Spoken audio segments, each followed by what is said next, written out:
We mentioned earlier in the show about the amicus brief that we're filing on behalf of members of Congress, both in the House and the Senate.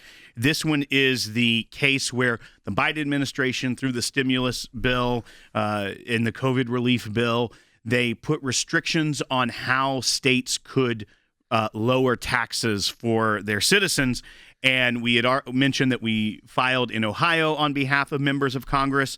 Well, I can now report that it is being filed as we speak on air in Alabama. And I think it's important to remind people about this, and also, Than, to talk about the work of who we're representing on this brief, because it's really important and shows the impact of the ACLJ, not just when we sue the Biden administration, but also our work with Congress.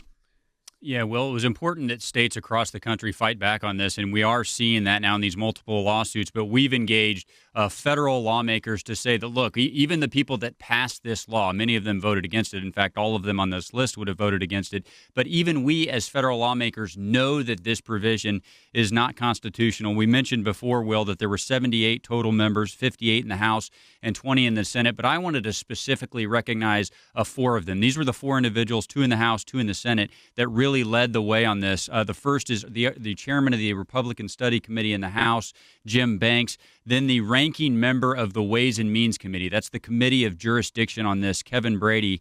And then over in the Senate, Will, 2 leads as well. The ranking member of the Senate Finance Committee, the committee of jurisdiction, again, Mike Crapo. And then Jay mentioned this earlier in the broadcast, but Tim Scott.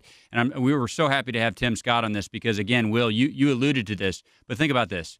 In 2024, 3 years from now, if any state out there decides they want to expand school choice, this provision would be triggered and they would lose stimulus funds from 2021. So very grateful to those 4 leads. Right. That is important to bring up. It's not just within this year that, okay, if 3 months after the state gets the relief funds, they decide to start maneuvering or changing some of their tax code. But it's like a school choice or property taxes, sales tax, any sort of revenue source for the state in 2024.